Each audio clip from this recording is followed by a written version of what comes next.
You hear the screeching of an owl, you hear the wind begin to howl. You know there's zombies on the prowl.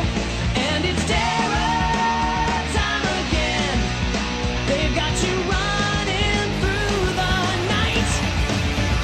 It's terror time again. And you just might die of fright. It's a terrifying time.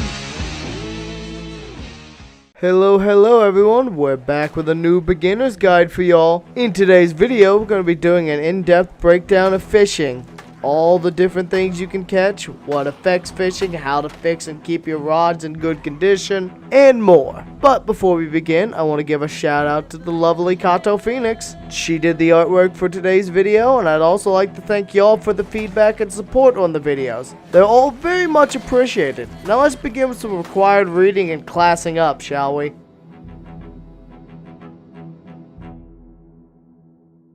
Like most skills, fishing has at least one profession and one trait that influence various things you can do, or require literature to be found in game if you don't want to go the route of using these skills to make your character. First is the fisherman profession, which comes with a +3 to fishing, plus a bonus of 1 to foraging, to boot, at the low cost of only 2 points. Overall, that's a pretty good cost to value ratio. I mean, you will get the max bonus to your fishing skill, as well as a permanent boost of foraging, while only costing 2 points. Plus, it also means you don't have to find the literature to learn the skill recipes. You'll already have the knowledge needed by your job from before the end times. Now, if you just want a small boost and you don't want to devote your entire professional boost to fishing, then maybe consider the angler trait. This trait will cost you 4 points, like many hobby traits will, and gives you a +1 in fishing. This still pretty much triples the rate you gain fishing XP, and lets you know the knowledge needed from the Angler USA Volume 1. You'll still need to fish up Volume 2 if you want to know everything there is for fishing, however. And now let's discuss the Angler USA, shall we? There's 2 volumes in game, and both are very useful if you intend to do a lot of fishing as part of your survival plan. Volume 1 gives you all the recipes you need to either craft a makeshift rod or repair your fishing rod if you lose the string and hook to a fish, or a particularly aggressive set of sneakers. Volume 2 you'll have to find even with the angler, but not with fisherman, and it gives you access to a fishing net, which is a really trap-evading piece of kit, and it lets you also scavenge a bit of wire back from a broken net if you happen to break it. One final thing I want to note in this area is to gain any XP, you have to succeed in catching something. It doesn't matter if it's the smallest fish ever, or the largest pike,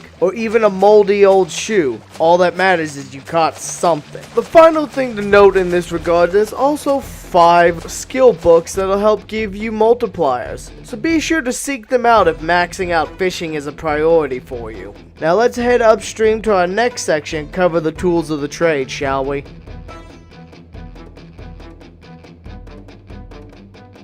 Every profession has tools of the trade, and the fisherman is no exception. Within Zomboid, you actually have more than one way to catch a fish. You can either use a fishing rod or a crafted spear to do the job. A fishing rod requires you to have a bait of some sort, which could be a variety of items, while the spear does not. Now let's talk bait. Hopefully by the end of this, you'll be a master of bait.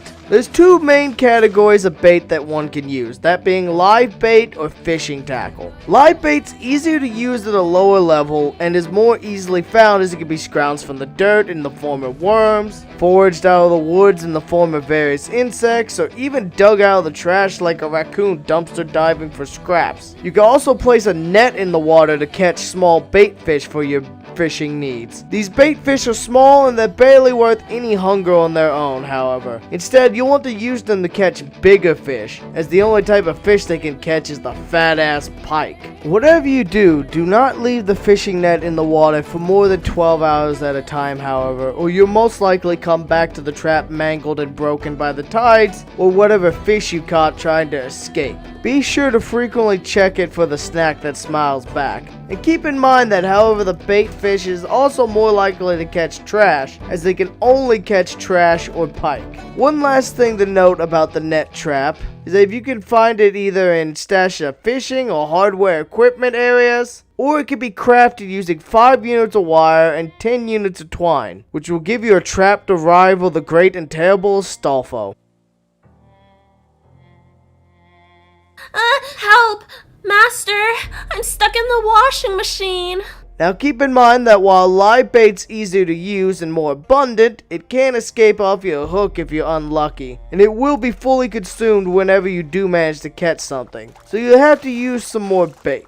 Be sure to keep a decent supply on you if you plan to fish for a while. Now fishing tackle's a bit different from live bait. Sure, it'll catch fish just as well, but it's recommended to use these when you're at a higher level, due to the fact that fishing tackle has durability, but it also has a higher chance to catch fish over the other live baits. And you're best off using this when you're able to consistently catch larger meals for yourself and to make your food and tackle go further. Now your other option is a crafted spear, which we'll discuss in more detail in the next section, but basically it's the same spear that you'd used on zombies. It can also be used to pull fish out of the water. Now let's talk about some things that you'll need for fishing at some point or another. First up's fishing line or twine. Both of these are used in the process of crafting and repairing fishing rods. Fishing line's the preferred choice obviously, as its only real use is in rods, but in a pinch a bundle of twine will do the trick just as well for crafting or repairing the rods. Another thing you'll need to craft or fix a rod is either nails or a paper clip to act as a hook for catching fish. If you want to craft a fishing rod from scratch or you just can't find one, then you also need a sturdy stick which can be made using a plank and a saw, which will yield 8 sticks, and you'll also need a kitchen or hunting knife. If you want to craft spears, then you'll need either a sharp cutting item and a tree branch or a plank. This just about covers most materials and tools that you'll need for fishing. So let's move on to how to fish and the factors that affect it, shall we?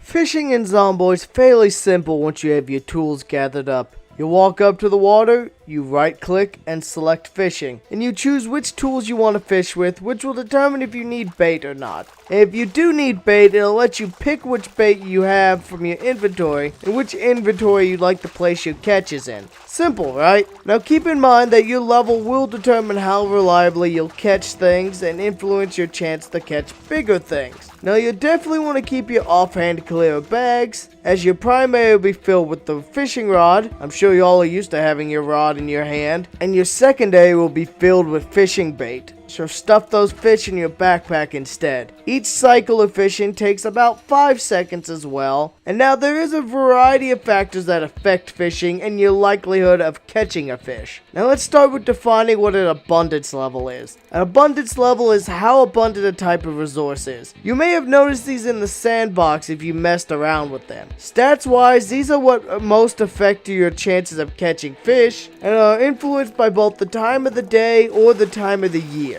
Time of the day is the one you can most easily affect, so we'll talk about this one first. Dawn and dusk are when fish are the most abundant on average, increasing by about half an abundance level. This is from 04 to 0600 and 1800 to 2000 hours respectively. And this makes it a good idea to either start or end a day with a nice little session of fishing if you could squeeze it in to help top off your food reserves. Now time of the year could be less forgiving as it'll shift abundance levels with the seasons, but unlike farming, it won't entirely neuter you with like most of farming's crops. This mostly applies from November to February, where the colder winter will hinder your fishing luck by dropping the overall abundance level by 1 level. And if you rely on spearfishing, this can hurt you, as spearfishing already has a lower chance of catching fish by about half an abundance level compared to a fishing rod.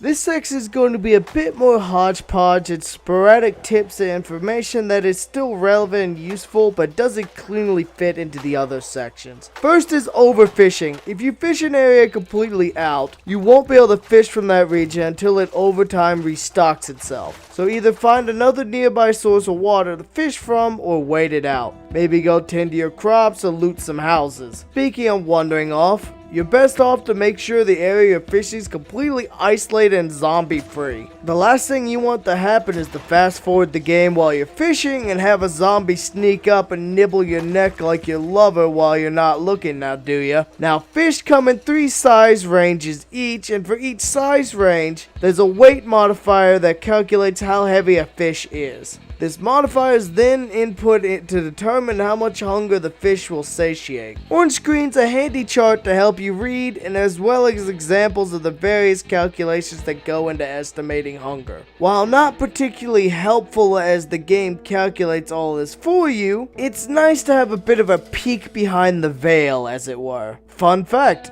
shoes and socks are technically infinitely renewable due to the fact that you can randomly fish them out of bodies of water. So even if you've set zombies to not respawn and looted every single building in the game, you will never run out of socks and shoes. Maybe start a business if civilization restarts selling socks and shoes, right? Plus, this is nice if you do happen to destroy your shoes and you're in the middle of nowhere. The final thing I wish to mention is the fact that there's 7 types of fish that all have different weight scales and sizes, which can definitely affect how well you eat based on luck. But as I said earlier, if you use bait fish, you can limit your fish types to the rather large pikes only, but at the cost of more junk rolls too.